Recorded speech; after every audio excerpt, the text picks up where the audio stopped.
Another day, more Phils. Welcome back to Pinstripehype, a Phillies podcast. I am your host. My name is Chris. With me, as always, is avid Phillies fan Nate.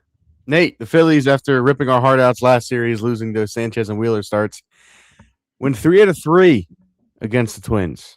Maybe a little post Field of Dreams Phils action going on. Well, 3 out of 3 win game 1, the Field of Dreams. Take both back in Minnesota, including a pretty nice 5-0 comeback. A little sketchy there with Duran at the end, but I mean, a series sweep is a series sweep, especially how the past couple weeks have been going. Find you someone who loves you as much as JT Realmuto loves spamming a splitter from Johan Duran. I mean, could we get a fastball there to save our life? I mean, I know the splitter's his best pitch, but that was a little scary. Post Phil's corn, though. Or post corn Phil's, however you want to put it. But, hey. Goes both ways. Maybe the Field of Dreams saved the season. And, you know, you need something to lean on to not drive yourself miserable with this baseball team because, you know, the ups and downs. So maybe the post corn fills is going to be a thing, and that's something that we can ride with the rest of the season. But yeah, once JT stopped spamming the splitter and, you know, Johan Duran started throwing 100, 102 down the plate, it was strikeout. Once he finally also got a hold of that sweeper. So for the love of God, JT, he throws 102. Just call the pitch. But they got the win. He got the save. We take those. Recap, Nate. I'll throw it back to you so you can go through your 3 games. Aaron Nola, just what a guy. I've said so many things about Aaron Nola on this podcast. Sorry, Aaron. I think we both have. Yeah, he's helping them down the stretch. I mean, 9 strikeouts. Also, just want to say this real quick. You think it's a coincidence he had his best game of the season, best start under JT behind the plate? I mean, no. Can we get JT back there more? Like, I understand he needs days off, but maybe just give him the painter days. I don't know. I mean, Aaron Nola's pitching very well right now. That knuckle curve was on the best it's been all year. Yeah, and then Johan Duran comes in that game, even though we're up 7-1, whatever. Probably just wanted to come in at that ballpark. I'm sure. 7-1 that day, 9-1 yesterday. I mean, offense explosion. I think they put a 7 spot in the 4th. It was crazy. Luzardo is an ace. I posted this yesterday. Jesus Luzardo has entered ace territory of that tier of pitcher. We will get to him. Yes. Yeah. So Alex McFarland, inning in the 3rd, 3 strikeouts. I mean, boy. It's almost like when you don't put him into a leverage spot immediately, he looks very good. Wow. Who would have thought? Not Don Mattingly. Not Don Mattingly, that is correct. Alec Bohm had 5 hits in 1 baseball game. Never thought I'd say that in my life. I mean, what a series he had. And yeah. And then you go back to today. Phil's down 5-0 early. Andrew Painter grand slam in the 1st inning. You're thinking, oh boy, we're in trouble. Nope. Offense actually picked up their pitching staff for once. Shocker. Big time shocker there. I mean, come on. What a job by the offense today. Tim Mesa looked good. The bullpen. I mean, Big John. The FC is probably starting here soon. I mean, come on. Ryan Kirkering also got through a leverage spot somehow. Finally. You know, a broken clock is right twice a day. It is. It is. I just want to give a major shout out to Brian De La Cruz too for poking that ball down the line. Yes. I mean, what a job there getting those runs home. Right after JT misses an absolute meatball down the middle of the plate. Right down the middle, and he just pops it up. I just want to say last thing. I don't know. So I saw mixed things on X and on the broadcast. Mm-hmm. Luis Arias was pinch ran for. I don't really know what happened there. Someone said he tweaked something, and then someone said they just wanted to get a faster runner in. Luis Arias isn't that slow. No, it looked like he was kind of stretching his back in between pitches. So I don't know if that has anything to do with it. I guess we'll see more, post game and tomorrow. Hopefully nothing. Going to assume not much because it didn't really look like he was expecting to come out of the game. So probably hopefully precautionary. Right, just for a faster guy on second, just so a single would put him up. I mean, I can't imagine you would want to rearrange your entire defense that late in the game just to put a faster runner in. I can't imagine that would be the case. Too, but it's Don Mattingly's managing, so who fucking knows? Now it's not the best time to say it, but we arranged our entire fucking defense to keep Alec Bohm, on the field, which I've never said anything bad about Alec Bohm in my life. we won this game today largely due to Alec Bohm. Yeah, we had 5 RBIs, that absolute pimp job of a homer, and then the Phillies finally had some luck go their way today with the bloop down the line. With Bohm, even Arias, that ball probably should have been caught, but it wasn't. Brian De La Cruz getting one inside of the first baseman. I mean, the Phillies had a little bit of luck on their side today. You absolutely take it when you get it because it feels like it's not often with this baseball team. Kind of just a quick preview for the rest of the pod. That was the recap. We're going to go through our series awards. We're going to go through a quick preview of a Marlins series, massive series coming up against the Fish. We're going to do our temperature checks, and then we're going to bring in our guest, Phillies Fridays, joining us. We have a couple overreaction realities to go through, talk a couple prospects, and then we got a couple questions from you guys as well for Fan Mail. So we're going to make sure to go through all that. We appreciate Dave, a.k.a. Phillies Friday, coming on. We'll get him in a little bit, but that's just what to look forward to for the rest of the pod. Nate, let's get going with the series awards. I mean, MVP, who do you got? Alec Bohm. I don't even think it's up for debate. And that's probably the first time he's ever gotten an MVP on this podcast. And probably will be the last. I'm still not going to give him one just because you did, so I can't. I'm going Aaron Nola. I mean, 9 strikeouts, 1 run in 5 innings. The best outing by far for Aaron Nola this year. He got out of a bases-loaded jam. When the fuck has he done that this year? So, I mean, just that was pretty nice to see because he doesn't really do that often. Normally, it's the other way around. He's getting hit around. But all in all, he's had a pretty solid season, had a great start. Hopefully, it's going to continue a really great second half for Nola because the Phillies are going to need him to make the playoffs down the stretch. Right now, they are half a game in. They're in the 5th spot, and then right behind them is the Padres, who are currently winning, and the D-backs. So, and they're going to need Nola down the stretch, and so he's going to be my MVP. Okay. Biggest concern. I'm just going to say I still think Johan Duran, just given this series, his location is just a concern, his command.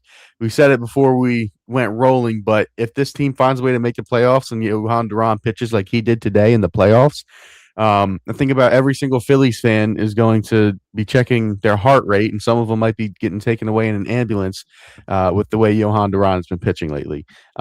Is it a long-term concern? I sure hope not, but I mean, it's kind of been this way. Just kind of since the All-Star break, he's kind of been a little all over the place, it feels like.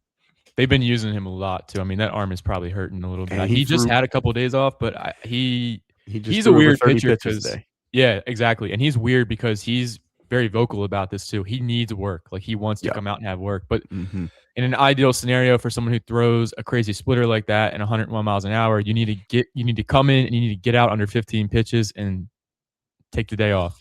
The next day, yeah, because he did 2 games of a workload. You'd have to imagine there's a 0% chance we can see him tomorrow.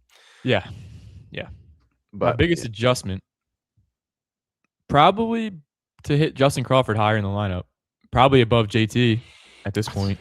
I think everybody should be above JT at this point. Now they're 0 for 4 for March today, 0 for 3. JT, I think, went 0 for 4 too. It's just they're killing him in the middle of the lineup. So Justin Crawford has been very good. Pump him on up. Yeah. I think my biggest adjustment is going to be. I don't know. I want to go something with the bullpen. I'm almost thinking test out McFarland. Give him more. In close games now, you see a little bit what he has. I'm not talking like an 8th inning, but maybe you give him a 6th. If you need a guy for a 5th if your starter gets pulled soon. Maybe giving him an inning like that, I wouldn't mind it in a close game to see. I agree with you there because I wouldn't mind if the Phillies are in a situation where they have to pull a pitcher with runners on and there's 2 outs and you need a guy to come in and get you a strikeout. I'm fine bringing McFarland in for that. Just see what he has. See if it's something he can do because the Phillies don't really have a guy that they can necessarily rely on to do that right now. They're relying mostly still, unfortunately, on a Ryan Kerkering, and we all know how that goes. So I wouldn't mind it just to see what he has. If he gets hit, oh well, at least you tried it. You see if he can do it. If he he's can't, got a little bit, but he's got a little bit of water under him now too in the majors. He throws 100 miles an hour, so that's tough. tough to get a bat on no matter who's throwing it.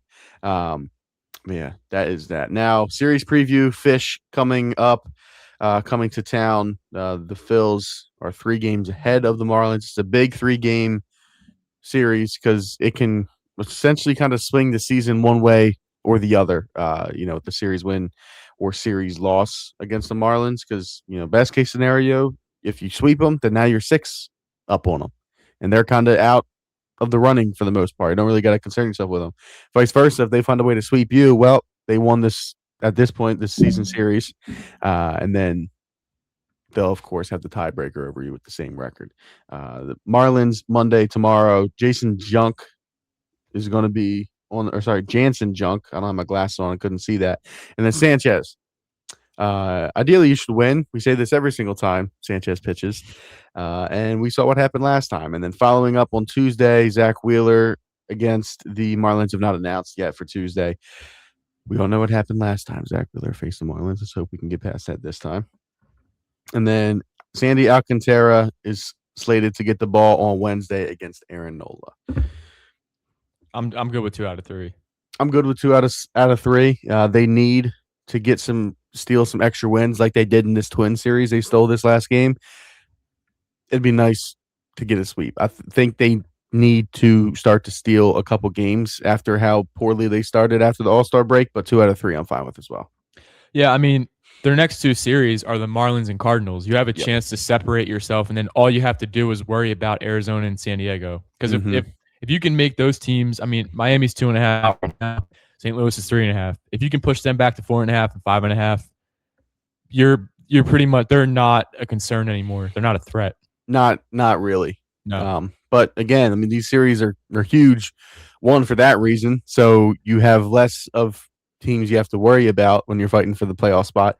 And 2, with how rough the schedule coming up after these teams is going to be, you need to win these series against these not as good baseball teams. We said this 100 times as well. So 2 out of 3, please. Temperature checks. Roll through these, and we're going to get Dave in here. Start with the bullpen, as always. Last pod, I was sitting at a 1.5 on them. I'm going to go up to a 2.8, I think. The bullpen had a pretty damn good series, all things considered. Especially today, like you mentioned, Kerkering, had a good outing. Andrew Painter did not have it from the jump today, and it was a short start for him. Bullpen game. Kind of thought the Phillies would curl over and die. They didn't. The bullpen picked them up. The offense picked them up. Kerkering looked good. John Bolin looked good. Duran got the save. Pretty solid. So I'm going to go up to a 2.8. Still don't fully trust them at all, but improvement from last time. Yeah, I was barely above a 2 last pod. I think I was at a 2.3 or 2.1 or something like that. Yeah, I'll bump up to a 2.8 with you. I just need to see the consistencies here. That's what it is. This series, they were great, but there was no leverage really this series besides today. I mean, the Field of Dreams game and Saturday were pretty light in terms of leverage. Today, the bullpen kept them in the game. They fought back in the game. That was good today. More than one game. So 2.8. Yeah, fair enough. Tim Meza looked good today. He did look very good. Yeah, he had 2 strikeouts in his inning. 2.8 fares there. Starting pitching, I was at a 7.8 last time. It's tough because you have Nola, absolute gem. Jesus Luzardo is an absolute dog. And then Painter came in and had a rough one. I'm going to go from a 7.8 to a 7.9 just because we kind of know with Painter. In the playoffs, your rotation shortened for the most part to 4. And if the 4 you're going to get is this Aaron Nola, I think we will all be very pleased with that because he's been looking a lot better as of late. Looked really well in his last start. Jesus Luzardo is fully all the way back this season. So I'm going to bump up slightly, only slightly because of the Andrew Painter dud today to a 7.9. Yeah, I was in an 8.4 last pod. I'm actually – the way Aaron Nola looks, and I thought for sure he was going to give up 3 or 4 home runs in that ballpark. At least. Yeah, I for sure thought he was going to be serving some up. So, Jesus Luzardo, though, he's just so valuable to this team. I mean, you can argue I don't even think it's an argument. He's their best pitcher right now. He is. And, I said a couple pods ago, I think we did an overreaction reality if you trust him more than Sanchez right now. And we were just kind of talking about the right now. That's probably not a debate anymore. As the season goes on, we'll see. We'll see tomorrow. We'll see tomorrow. I mean, Sanchez really needs like a dominant 7-inning outing. Yeah, he needs like a 7-inning 10 striker. He needs to get back on track. So I will sit at I'll bump him down 2 points. I'll sit at an 8-2 just because Andrew Painter, we knew at some point it just wasn't going to keep up. And for how good he looked with the changeup and everything, it's very encouraging. And don't let today, Andrew Painter's still a project. He is. And we'll see what happens going forward. You knew there was going to be a bad start at some point, though. Yeah. There's a lot of people on X who are absolutely bashing, just saying he's a bust. I mean, look, he's had a handful of nice starts recently, and then he had a dud. I mean, it happens. He's young. It happens to every pitcher, honestly. Like Nate just said, he's young. He was down in AAA, and now he's back up. So, he's not going to be great every single game. He got hit hard, and he got hit early. Is what it is. Is what it is. I think they won the game at least. They won the game. He's still a project. He's still the 5th starter. He's still you're not going to see him in October pitch, realistically, unless he won't even be on the playoff roster, probably. Probably not, unless they keep him out of the pen, which I don't think so. But we'll see. We'll see. We'll see. It's just kind of about getting him reps at this point. So I'm not tripping too much on Andrew Painter yet. Bad start today, but yeah, fair enough. Offense, where you at? Yeah, I believe I was at like a 3 or like a 2.8 last pod, I think. Like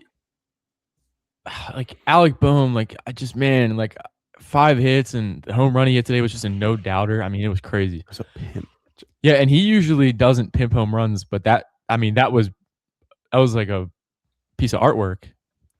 I didn't know who it was. Yeah, it was like Barry Bonds entered his body for a second or something. I didn't recognize him. But yeah, I'll move them up because you have to move them up. They scored 9 runs, 8 or 9, 9, and 7. Yeah.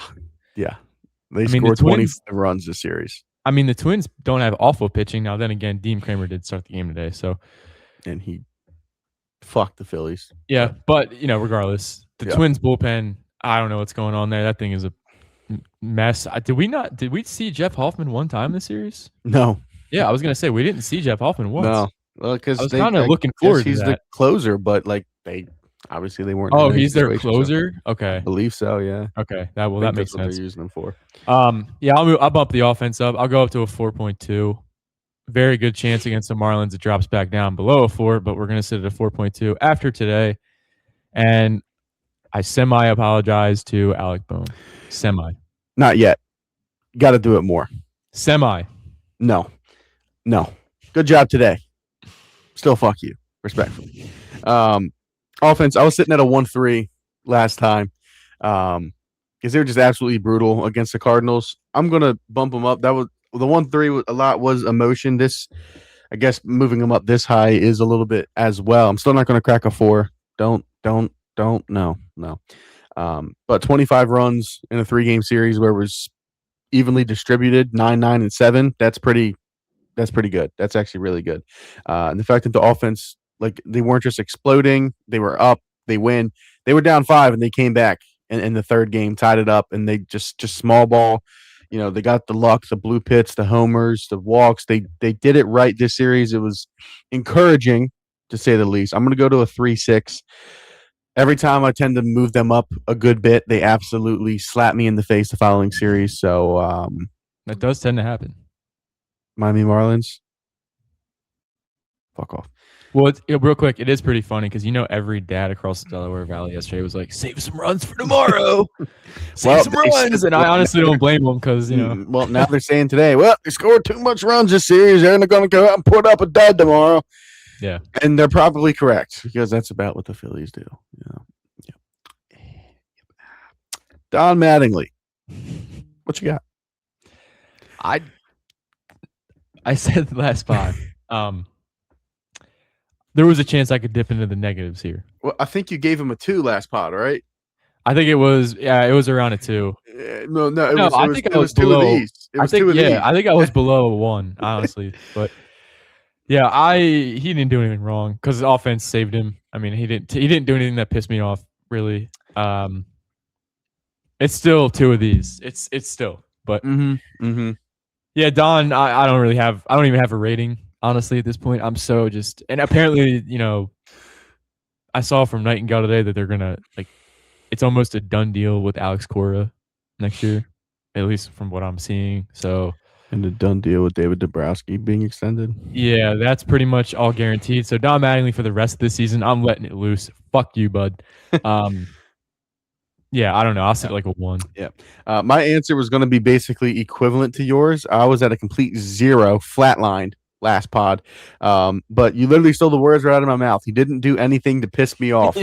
First time in a while. First time. That was exactly the words I was going to use, the exact phrase. So he goes from a 0 to a 0.1, and it's still one of these. Overall, I'm going to sit at a 3.8. I'm still not buying into this team. Consistency, beat good teams. The Twins are an inconsistent team. They're not a good team. They have good players, but they're not a good team. Correct. So I'm going to sit at a 3.8. I'm just not there yet. The really last month of the season, if they're able to beat some of these big dogs in series, the Diamondbacks in a very crucial series, the Astros, Brewers, Right. Rays, you have the Braves a few times. If you're able to win those, then maybe we'll get to talking. But for now, I mean, this is what they should be doing and what they need to be doing. So I'm just going to sit at a 3.8. Yeah, so I was around 4.5. I'll bump them up to a 4.8 because they swept the team for the first time since June 25th. So it is August 16th. So, and it wasn't like it was easy. They had to come back today. So they won another 5th starter game. So yes, they did. They did. So I will bump up to a 4.8. Take it with a grain of salt. Yeah, I think I was at a 3.2 and I went up to a 3.8. Whatever. But all that being said, time to get our guest in here. Dave, a.k.a. most of you know him as Phillies Friday. He is the better Dave D, not Dave Dombrowski. Dave, Phillies Friday. Bring him on in, Nate. Hey, guys. How's it going? Welcome in. Thanks so much. We got the sweep. Feeling a little better about the team, or maybe not? Well, you kind of heard it. I did. Yeah, I mean, that sweep, not having one since June, that's a little rough to hear. And then, this team against 500 teams just leaves a lot to be desired. But I don't want to be a downer because I got a sweep. I mean, the Field of Dreams game was what we were hoping it would be. You know what I mean? And I just hope it's a corner turner for him. I really do. Yeah, that's the goal. That's the hope. Yeah. Kind of like we said at the beginning of the pod, was you're kind of just grasping for straws at this point with the team. So hopefully the Field of Dreams, we can just look back and say, hey, that's what sparked this whole thing. Yes. Hopefully it is.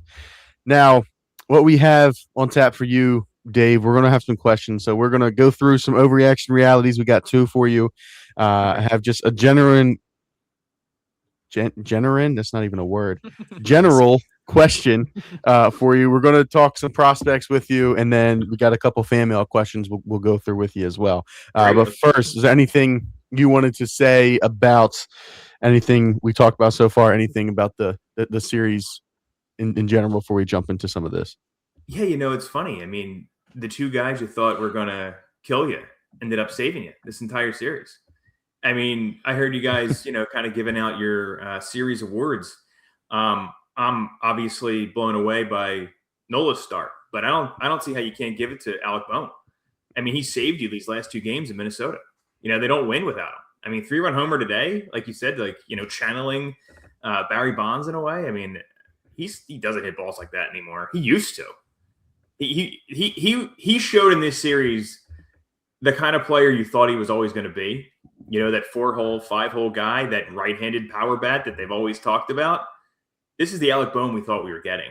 And if he figured something out in this series, if they emerge from the corn a different team, I mean, watch out, because the Dodgers are just coming off a 7-game losing streak. Mm-hmm. The Brewers, them and the Brewers are kind of beating each other up right now.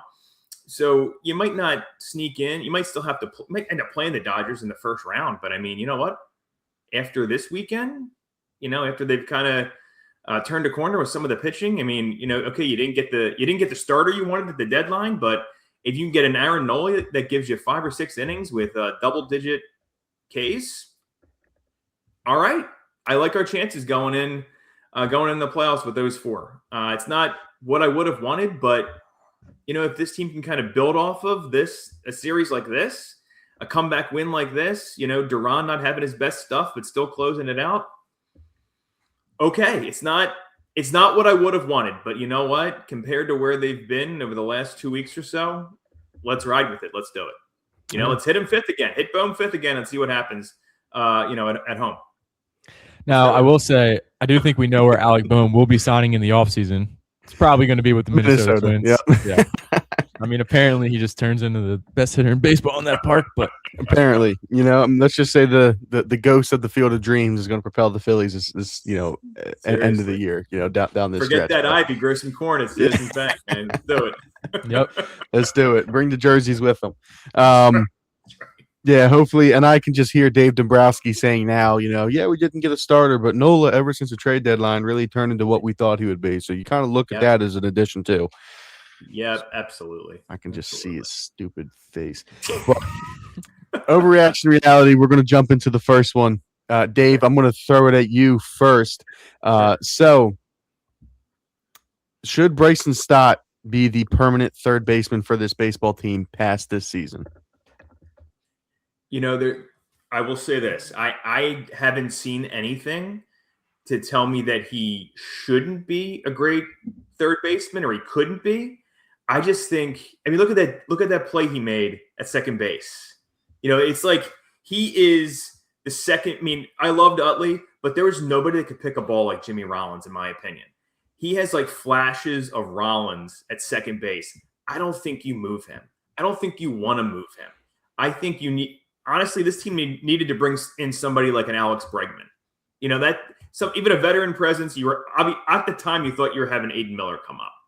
I would love to see. Hopefully, he recovers from whatever back injury he has. They can have some kind of management where they're able to figure that thing out with him. Figure out some kind of protocol. I want Bryson Stott as my second baseman if he's going to stay with this team, because I don't think you can replace that defense. And obviously the offense has been turning on. I like seeing him at 2, to be honest. I like seeing him in the 2-hole. I want to see more of that and see what he can do rather than just this like constant juggling. If Bohm's starting to give you something, I don't think you take him out. I don't think you take Stott out of the 2-hole. I don't care about Trey. That's what I would do.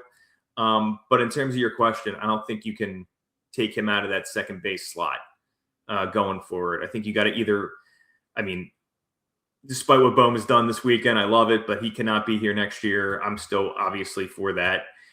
You got to find yourselves a third baseman if it's not going to be Aiden Miller. But Stott's my guy. Yeah, I think we all love Bryson Stott right now. Yeah. Nate, what do you got? Overreaction reality, Bryson Stott should be the third baseman of this team for the foreseeable future. So Bryson Stott is not your prototypical third baseman at all. Like not a lot of power there and all that stuff. But I would say it's reality. I think between Arraez, if they re-sign Luis Arraez and keep him at second base and keep Stott at third base, I have noticed Trey Turner's defense has improved immensely. Maybe that's because Bryson Stott can cover more ground over there. Because Alec Bohm isn't he doesn't have much range. So I've seen Stott make plays that Bohm can't make, which I'm sure that takes a little bit of stress off of Trey. I'm keeping him over there only because I want Luis Arraez back on this team next year, and I will agree with you there, Dave, about I know if you put Bryson Stott in the 2-hole, you have 4 straight lefties. I really don't care because they're your 4 best hitters. If you want to move Trey down to 5, do it. At this point, Trey is what he is. He's going to get on base a few times here and there, swipe it back, whatever. Apparently, he pops a little bit of home runs too now, but that's besides the point. I would hit Stott probably second. Yeah, it relieves a little bit of stress off of Trey too. Moving him down, so he might need it. But my answer for it. I was kind of going to say similarly to what you said, Nate, is I'm going reality only if they re-sign Luis Ariz, because we know he wants to stay at second base. If for whatever reason they don't end up re-signing him, I think you have to move Stott back to second, to Dave's point, just because of how good he is. Like, he's a genuine, I don't know how he's not been a Gold Glover yet, but he is a Gold Glover over there at second base. And he hasn't had any drop off at third. That's the crazy part. So if they're able to get Luis Ariz, I say reality, you have to keep Stott as your long-term third baseman. If somehow Dave gets extended and lets Luis Ariz walk, one, there's going to be fires in the streets. Two, I don't even want to say that part, but then Bryson Stott will go back to playing second base, and I mean you brought it up, Dave. Let's see him at the 2 spot more. Let's see what happens. I don't know what they would do with that, but if they move trade down to 5, who knows? But at this point, screw it. You got to try something to see if something will stick and really give you a chance to make and do something in the postseason. I do want to say one thing real quick too, without question, and this is you can't dispute this.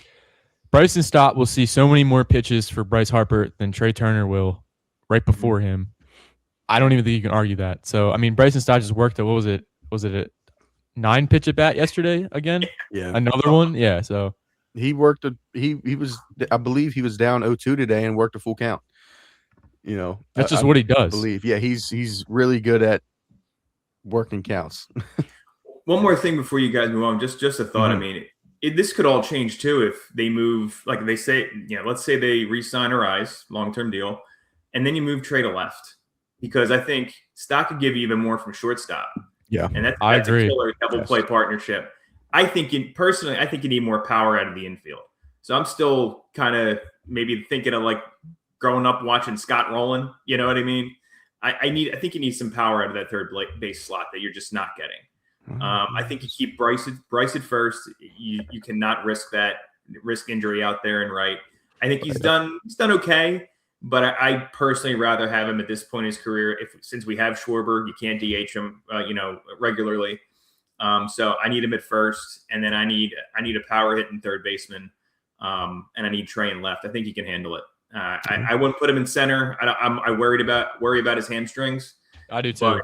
If they do keep Ariz, which I would love, obviously, I think it's another alternative they would have to explore. I think that's the way that they would go too. If Trey can get his ego a tick down and accept that he would be a better corner outfielder for the team, that'd be nice. And I fully agree with the Bryce thing too, because I just look at, in comparison, Ronald Acuna, right? The guy can't stay healthy, but they keep throwing him out in right field and he keeps getting hurt over and over and over and over again. Exactly. Like, he's just beating his body up. So Bryce, just leaving him at first base. He's played every game this year, every single game. It's crazy. It's awesome, and you don't want to risk that, right? And risk losing him all for fucking Alec Bohm. So it's the biggest thing. It's the biggest thing. But moving on, next, overreaction reality.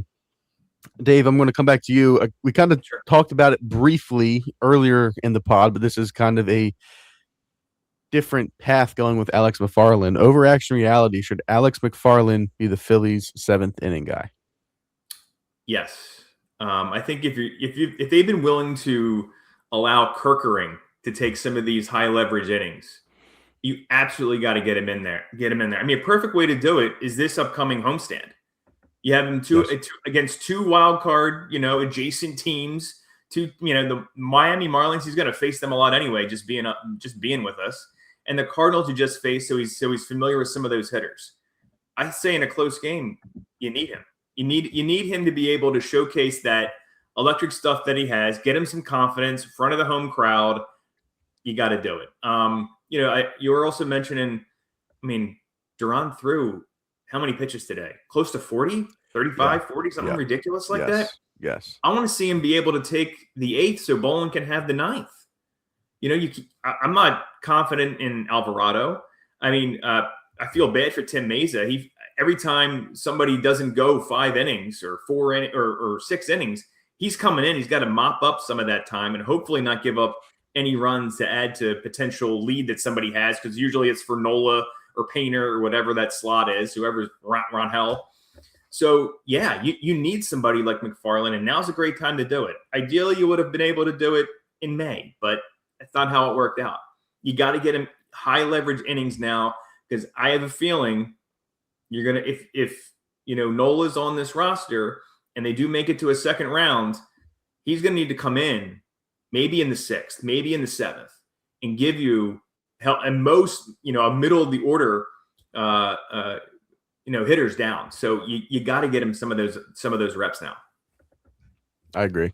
Yeah, I'm going to say reality on that as well, for essentially exactly what you said. Is you have seen the majority of the bullpen. You can't trust them, so we got to see if we can trust McFarland. If we can't, we can't. He fits right in with the rest of the team, but ideally he can, and there's only one way to find out, and it's by throwing him into some of these spots, some of these 7th innings, some of these high leverage, like we talked about, Nate, earlier in the pod. If he has to come in and strike a guy out, when the starting pitcher's been kind of getting knocked around a little bit, see what he's got, because it's better to try it out now versus you have no choice in October and you throw him in and then you get blindsided by, holy shit, he was not ready for this. Right. But you can figure out now if he's ready for it or not. So I'm going to say reality. I think he needs to start getting some high leverage spots and see what we really have working with him. Yeah, I would like to add a little bit to this. I'm also in the reality of this. What should have happened was he should have got 2 low leverage spots on the road, and then you want to throw him into the 7th inning at home with the crowd backing him, go ahead. I mean, I'm sure if he strikes someone out in Philly, the crowd pop for that would be insane, especially because he throws 102 miles an hour when he feels like it. So I would say that's a pretty big deal. I hate the way – I absolutely hate the way they mismanaged him this season in the minor leagues. Either if you're going to keep him down there, then he shouldn't be on the team right now. He should have been traded at the deadline for another valuable guy. He flashed all year that he can obviously pitch in the major leagues, and we're seeing it. He can. He should have been on this team a month ago, as if I love how the Phillies just acted like the bullpen didn't need it. I mean, they recalled Chase Sugar 2 series ago, and he was unavailable. He couldn't even pitch. But Alex McFarland was sitting in AAA. So, reality, I think he's got the stuff to pitch the 7th inning, a future 8th inning guy. Mm-hmm. So, I'm full on reality there. Yeah. I mean, I think that's the biggest thing. Don Mattingly is just a piece of shit for throwing him into his first ever start the same day he gets, first, game getting caught up the same day on the road, high leverage against the top of the order. And Don Mattingly just says, "Here you go, kid," when the entire pen was available. It was just pitiful managing by Don Mattingly. Don Mattingly aside, I mean, if you look at a team like the Dodgers, where would they have had him by now? You know what I mean? What kind of trajectory would he be on? He'd already be their closer. Yeah, right. Yeah. But last year in the playoffs, they had a guy like now I know Sasaki was a starter, but he was coming back from injury. Young guy, pitched a lot. I mean, it was funny watching him pitch because he looked a lot like Duran in some of those situations. It was a little scary. I'm like, how they just have these guys, they just pick them off a shelf and put them in these high leverage situations. But the point is, some of these young guys stepping up. That's what needs to happen in the playoffs. You didn't go out. I mean, Killian's on the IL already. Mm-hmm. I mean, you need somebody like this to step up. It's not even like, well, let's throw him in there, see if he works out. You need to see what he has, because Alvarado and Kirkring, like I said, you can't keep throwing them out there. You're gonna have another disaster like you had last year in a crucial spot. The Teoscar Hernandez home run off of Matt Strom. That was right in front of us, man. Don't bring that up. Oh, sorry. I'm sorry. I mean, it was brutal. That hurt. And then the Kirkring debacle in LA. You need a guy out there that's got ice in his veins. And I personally, from what I've seen, I know it's only been a little bit, but you've seen some of his innings in the minor leagues too. I think he's the kind of guy that has the right mentality. You could throw him out in the 7th or 8th. I think you'll be all right. You need to see what he has with his control. I know that's been something that, folks have been worried about, but I mean, we have Duran out there who's an all-star. He had some control issues today too, if you didn't say. Yeah, you got to try it. I did say this last pod too. And to your point, the stuff is permanent. The control, right. That's not like the worst thing. It's better to have stuff and, you can figure control out. If you never have stuff to begin with, you're never going to, you're not going to be anything. Yeah. So, I mean, he fits in perfectly. He has no control. This bullpen, I mean, there is no better team for him to come join on the bullpen than the Philadelphia Phillies with no control. But to Nate's point is the stuff is legit. So even if it's not perfect, you're going to get swings and misses, because the stuff is good, right? It's similar. I'm not going to say the stuff is like Duran's, but just comparatively. Duran had some control issues, but he still struck out 3 today because the stuff is that good. That's the type of potential we could get out of Alex McFarland, because exactly what Nate said. The stuff is there. It's legit. And then the control, I trust Caleb Cotham to work with him on that. So good point. That's what I got. Yeah. I'm right there with you. Yeah. Well, now we're going to move to some prospect talk. Finally. I know, Nate, you've been dying to talk some prospects. Trade deadline's finally gone, done and past. It's time to get back into some prospect talk.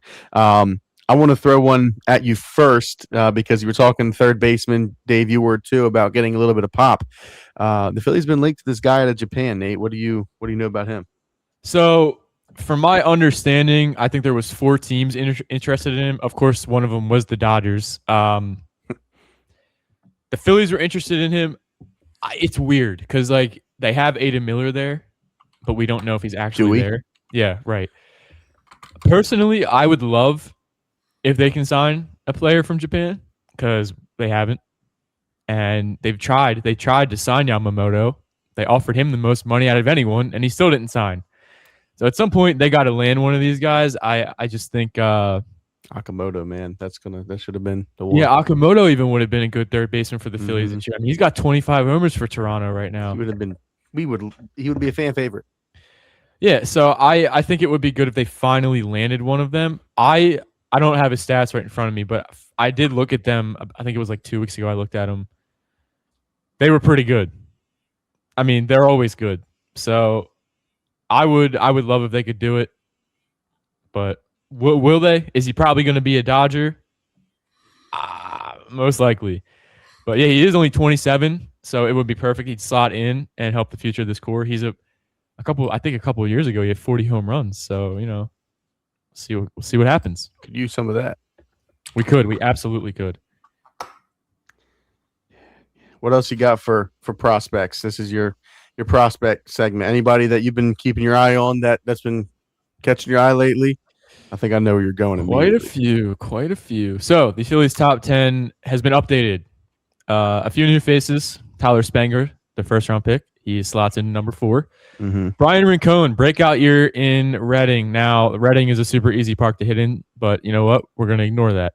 He's number 5 now. Gaden Bogenpol. I got to talk about him. 117. Yeah. I got to talk about him in a minute. He's their 8th prospect now, and then Juan Parra slots into number 10. So, Gaden Bogenpol, I think this was Friday night. He saw 117 miles per hour. That is the highest max. That's the higher exit velocity this year. Then, ready for this? Shohei Ohtani, Aaron Judge, Juan Soto, Junior Cameronero. Do I need to say more? I mean, the guy is a freak in the box. He's a monster standing in the box. If I'm an opposing pitcher, I'm terrified of that guy. And his swing mechanics look really, really good. Dude. I mean, really good. He was drafted a month ago. Yeah, and he's already going to work. It's insane. Most guys can't even hit a ball that hard off of batting practice. Unreal. Yeah, so that was an in-game pitch that he hit that. I mean, that's just ridiculous. And then I talk about Francisco Renteria. Again, the guy has 11 home runs now. I mean, this is the future of this franchise. There is a chance, and I want your guys' thoughts on this after I talk about this. So I think next year he'll be their number 1 prospect. Mm-hmm. And I think there's a very good chance that he goes the Juan Soto route. I'm not saying he's going to be Juan Soto. That's not what I'm saying. I'm saying if he performs so well in the minor leagues. You can say that. I like the sound of that. Okay, that's fair. I think there's a chance he's up here at 19. Wow. I think he's going to run through low A, high A, double A. We need outfield. So I do. I really do. It all I mean, the depends. he's 17 and he's 6'3". Yep. And he's already what's his weight? I believe I just saw his weight. I got 216. 216, 215. Yes, that's what it is. I mean, this guy is still he's gonna grow still. I mean, 17. 17. That's insane. Wow. Yeah. I mean, it's possible because he is a 5-tool player. Because is he close to 30 steals already? I think 22. I think this year. Is it it might 22? even be more. Well, I mean, still. I mean, 24 now. So yeah, you see, I mean, it's and this is a 52 game sample size of just unbelievable baseball. Yeah, he should run through low A and high A. Mm-hmm. Yes. Maybe he'll, so this happens to some guys like this. He stalls in AAA for a little bit, or AA, sorry, AA for a little bit. Then he'll figure it out. He'll go up to AAA. Maybe he'll be a fast riser through AAA. I mean, Aiden Miller, that's kind of what happened with him last year. He got up to AAA and he was raking. Yep. But then he had like a little injury and the season ended. So, well, and the injury's still there. Yeah. Caden's projected they have him potentially coming to the majors in 29. So, I mean, Renteria could be center field, maybe. I think he's a corner guy. You think he's a corner guy? Yeah, I do. Him and Caden with Crawford in center? I would love it. Yeah, like I think that's what you do because I don't think Marsh is going to be around too much longer. Probably not. And I agree. you already don't really have a right fielder. I mean, you literally have to throw Bryce Harper out there right now because you don't have one. So that would be that is the perfect ideal scenario. Because there's a route for it. There's a serious route because the Phillies don't have a legitimate solidified corner outfield on either side of the outfield for the future. There's not a plan there. Maybe he is the plan. I guess we'll see, because so when does Dave trade them both in a package for a random right-handed reliever next deadline or the 28th deadline? Well, Dave's not going anywhere, so we'll see what happens. I mean, I'm sorry, man. I just had to do it. I couldn't help myself. Dave, we just won a series. I don't want to buy another monitor. If Dave Dombrowski trades Francisco Renteria, there is going to be a literal purge in South Philadelphia, down Broad Street. Yeah. I mean, this guy, in my opinion, if the Phillies have an untouchable prospect, it's him. He's the only one. I would argue he is untouchable at this moment. Yeah. If he trades him, the only way you can kind of ignore if he trades him is if it's for a superstar. But if it's like how he's done in the past for a rental. No, he is the future superstar. Well, you hope so. Look at our other future superstar, and he's 21, and he needs a fucking metal back. I mean, it's who knows. Is that all you got for prospects? Yeah, I mean, I know one of the fan mail questions was about prospects too, so I'm going to wait. All right. Yeah, I'll wait. We'll get to that too. I have one other question for the group before we jump into fan mail. Jesus Luzardo said we're going to talk a little bit more about him. Whoever wants to go first can go. Can you name 10 pitchers in the MLB better than Jesus Luzardo? Jeez. Oh, man. Dave, you can go first. I don't know if I can. The Phillies might have 3 in the top 10. Yeah, right. No, I'm going to say no. Honestly, before you guys answer, in my mind, there's a serious debate, I would say, between who's going to be like 1, 2, 3 in a series, in a playoff series. It's getting there. Okay, fine. You want to give it to either Wheeler or Sanchez, one, fine. But I think Luzardo can't go anything below 2 in my mind. It's tough. That's where I am. The way, oh, man, because Chris and I were talking about this last pod. Like the way I would set the playoff rotation up is like just whoever's pitching the best, the 2 out of 3 in there. But I brought this up to Chris last pod, and before Chris answers, I want you to answer this. So I presented the idea if they make the playoffs, vibes are high right now. They did sweep a team today. What if you open up with like Sanchez 1 or Luzardo 1, and then you try to win that game? Like, for example, if they play the Braves, right? They're the last wild card team, and the Phillies and the Braves are the last division winner. Mm-hmm. Your first game, the Braves are going to throw out Chris Sale. You throw out Christopher Sanchez, and you win that game, ideally. Then the Braves throw whoever out for their number 2, and then you throw Zach Wheeler out, or even Luzardo. I mean, either one of them. Yeah. And then you go for the kill there, and you win the series. I mean, I don't know how you would slot the playoff rotation right now, because obviously the playoffs will start for another month and a half. But right now, Jesus Luzardo has to see a playoff game. There's just no way he doesn't see a playoff game. Right. So how would you slot it then? Like, would you just go Wheeler, Sanchez, Luzardo anyway, or what would you? Like, I know you have to see how they're doing in October, like at the end of September 1st, but yeah, to me, if the season ended today, Luzardo is nothing less than my game 2 starter. Right. If you feel like, okay, you got to give. I mean, Mattingly's he's a player or a former player. He's one of those guys that you rely on the trusty veteran. I could see Wheeler probably going 1. And then I think Luzardo has to be 2 with Sanchez your 3rd. And that might ruffle some feathers, but I don't see how you can get down in a series or be tied, and then you're throwing Luzardo as 3. I agree with this. I say you throw your best guns in 1, 2. All right. And whoever's riding high between Wheeler and Sanchez, he's my guy. And then Luzardo gets game 2 no matter what. Yeah, I think it's tough because it's one of those because they have 3 aces and it's legit. And they put the tweet out.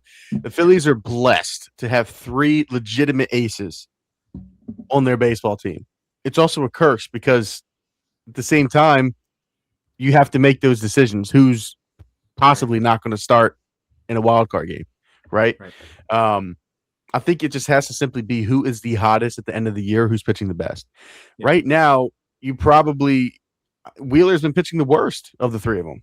And they've lost, I think, 4 of their last 5 Wheeler starts. But at the same time, Wheeler, we know what he's done in the playoffs. So, say you slot him in at game 3, you still have full trust in a winner-go-home type of game. No matter what Zach Wheeler's done, you trust him there, even if he's the worst of the 3 at the time. Yeah. My argument to Nate last pod, because Nate was kind of saying, if you face the Braves, right, and they throw out Chris Sale, the Phillies, don't really hit Chris Sale unless your name is Felix Reyes.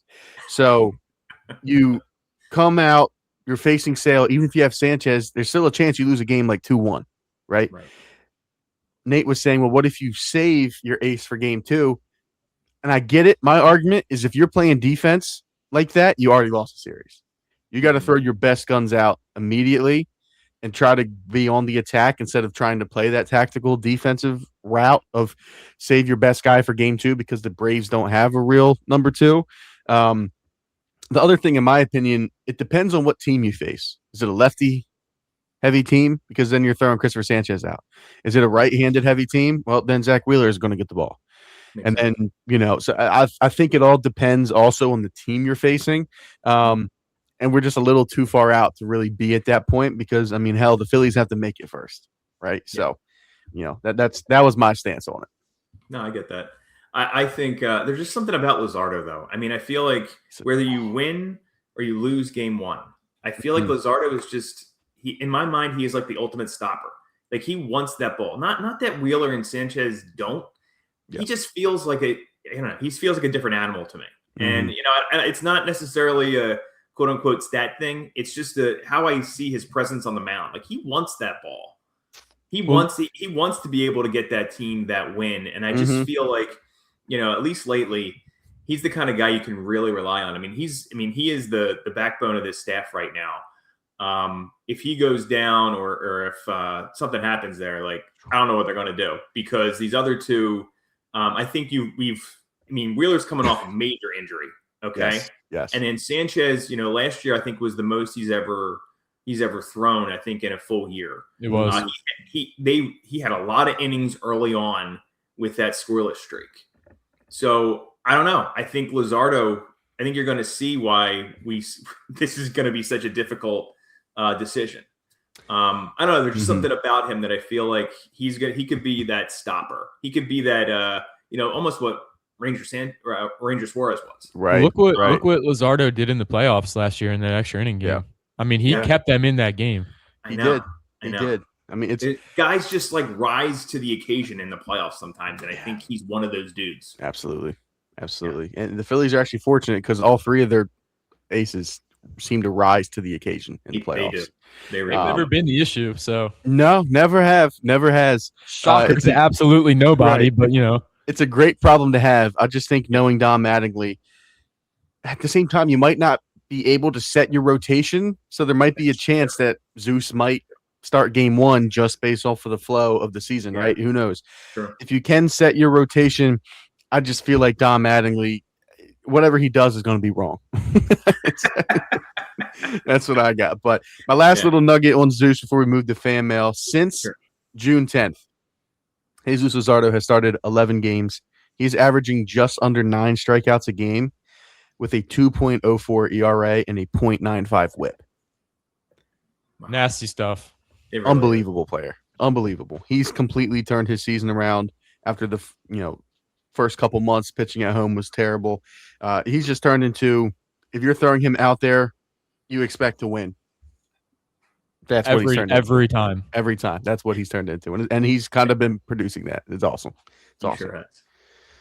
It is awesome. Now, going to move over to fan mail. I think we only got 2. It's kind of put out late, if I'm not mistaken.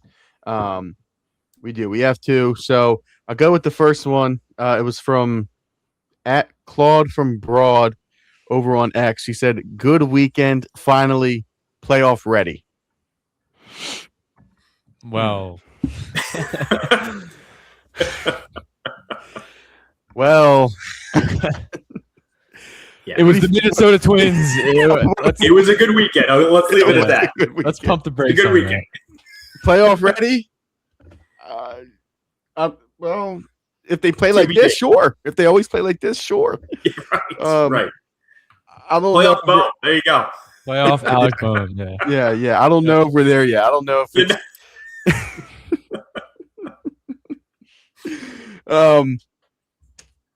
the other one we got was from Jig and Jalen. This is a good one. So he says, outside of the top 5 prospects, who are you most excited for? And then there's a second parter for it. Goals you'd want for Painter as we finish out the season. That's a good one. Outside of the top 5 prospects you're excited for. So the top 5 is Wood, Gage Miller, Wood, Miller, Spangler, Renfrew. Yes. I don't know how Arun Escobar is still in 6th, by the way. Good point. It's probably because he's 21 and the raw pop potential is always there. I don't think he should be, though. But anyways, as far as outside of the top 5, I mean, we already talked about Bogenpole. I mean, right? Yep. Personally, the only catcher the Phillies really have on the farm, Aurelio Ferribus, he's been our guy. Nate was really one of the first ones on it at the beginning of the year, where he was hitting over 300. He was absolute dog. Still is, by the way. Still is. He's 9th in the farm right now. He's very exciting young prospect. So for me, I'm a big Ferribus fan as far as the outside of the top 5 goes. He's probably one of the top guys I'm looking at as I go down the list. I mean, I'm a big Cater Obermiller guy. I was going to let you do that because that's your guy. Yeah, yes. That's my guy. Yeah. But I mean, a lot of their new draft picks have actually slot into their top 30. I mean, a lot of new ones, and I actually really do like their draft this year. Yeah. Like in terms of, they went with a lot of college arms, which I'm good with that because they're further along in development. Mm-hmm. And I know we're talking about guys outside of the top 5, but Tyler Spangler, that swing is pretty nice, man. I'm not gonna lie. Pretty nice swing. What worries me about him, though, is I remember that, like Miller, back issues. Yeah, when I heard that when they drafted him, I almost punched the wall. Thank you. That's the Philly special. Shortstops with back issues, relievers who have no command. That's the Phillies. Yeah, and it's funny too because like if you look, this is the most I've ever seen in the top 10 in terms of hitter production. Like they have, I think 8 of their top 10 prospects are hitters. Like, when's the last time we've seen that? Which doesn't make you feel great about the pitching, but the pitching's in better state of development than the offense has been. So, well you gotta look at Farland's there at 13. I mean, he's in the majors already. So yeah, he is. But the biggest thing losing Ramon Marquez is you're looking at the starting pitching. Wheeler doesn't have long left. Who knows what you have with Nola? How he's going to be in the future. Who knows what Painter's going to be? Then you have Gage Wood, who doesn't go deep into games, and then that's about it. Yeah, that's pretty bad. That's pretty much it. So, we'll see. Do you have any prospects, Dave? I'm just going to throw one out there. He's 17, 20. He's number 22, 6'3", 195. He's in rookie ball right now. Chin Min Park. Yeah, I'm just throwing it out there. He seems, a little bit rough around the edges. Came out of the Korean draft.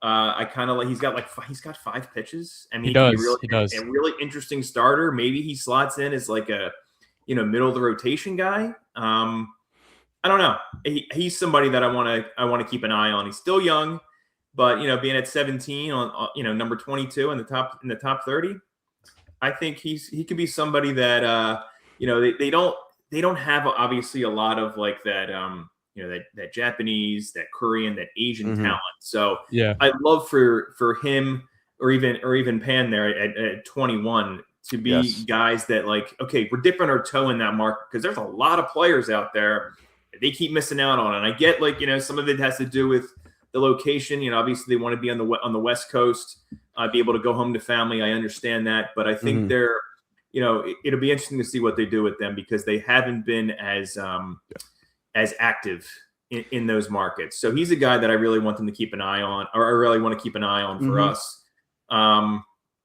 So I look to see where he slots in long term. Hopefully as like a middle or rotation starter at the very least. Yeah, it'd be nice. I mean, the Phillies culture for players, of that sort too. They just don't have it. They tried. You can't knock them. They tried it. They just strike out every time because they don't have any any Japanese players, Korean players, up on the major league roster. So, at the same time, yes, to your point, Dave, not really close to home, but they also have nobody they can really relate to on the team. So, exactly, it'd be nice if Phillies can get something like that and really kind of start to build because there's a lot of good players coming from over that way. And we're missing out. We are big time. But Jig and Jalen, as far as prospects to keep your eye on goes, what we mentioned, Caden Bogenpole, Aurelio Ferry Boos, Cade Obermueller. You got Wenwei Pan and Chanmin Park. Then I also would just throw out Ruger Rojas is another pitcher, for you. I love me some Ruger Rojas. Some Ruger. He's number 12 in the system. So just some guys to keep your eye on there. I mean the Phillies farm's not bad. It's really not bad, which I feel like it's been the quite opposite. This draft improved it a good bit. Big time. Yeah. Yep. And then the second part to Jig and Jalen's question was goals for Andrew Painter as we finish out this season. Make it through the rest of the season. That's all I got. Just make it through the rest of the season and just quality starts here and there. That's all I need. Quality starts. I would love to see, and this is a stretch, and I'm gonna give him a stretch goal. Make the postseason roster and give me important 6th innings if Nola can't go deep. Ooh, I know that's a big one. I know he has to pitch phenomenally. I think I would love it. That'd be awesome. Agreed. That'd be great.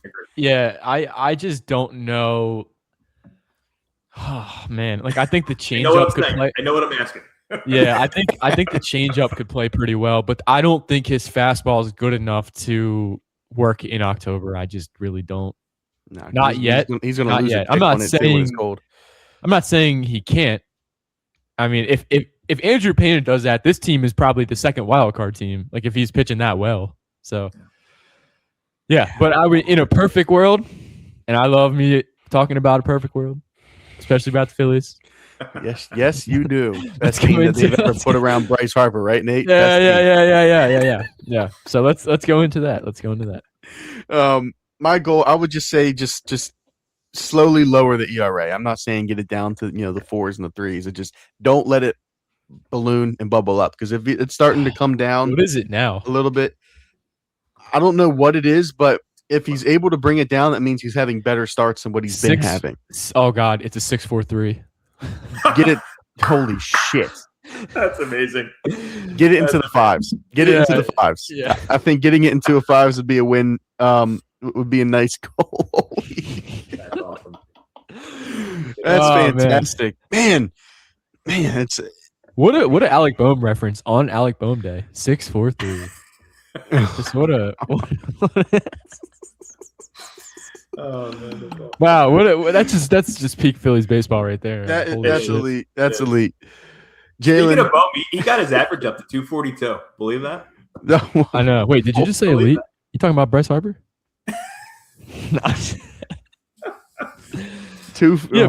Bohm is up to a 240 though now. Pretty crazy. And Harper's Mr. Elite's at 256. Yeah. Shh.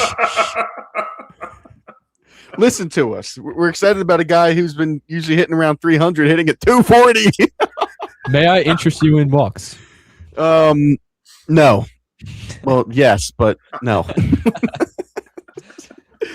Oh man, Jalen, Claude, appreciate the fan mail questions as always. Everybody watching and listening, we appreciate y'all as always. Over on YouTube, make sure to like and subscribe, follow if you're listening over on Spotify. Best place to find us is over on X at Pinstripe_hype. Dave, Phillies Friday, of course, as always, we appreciate you coming on. Go ahead and give you the floor for the last minute or so to go ahead and plug your stuff, and then we'll wrap it up. Sure. Well, first of all, thanks so much for bringing me on. Third time. Can't believe it. Love hanging with you guys. Love everything you're doing on X and all the other platforms. For anything for me, you know where to find me. I'm on X. I'm on TikTok. You can find anything at PhilliesFriday.com. And I'm really trying to grow my Substacks. If you want to hit me up over there, I come out with the Friday Tailgate newsletter. It's a quick 2-minute Phillies fix for you heading into the weekend. Love to have you. PhilliesFriday.com. Thank you. Sweet. Chris, I do want to say, what did you tell the fans to do when they watch us? To like and what? I don't know. I think it rhymes with sounds something like. Is it like this?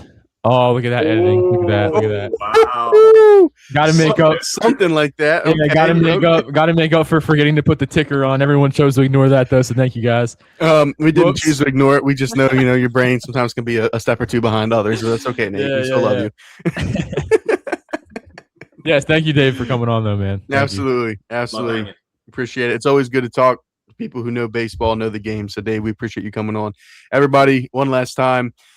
You know how we are with the Phillies. We love them. We hate them. They are the Philadelphia Phillies. Until next time, we out.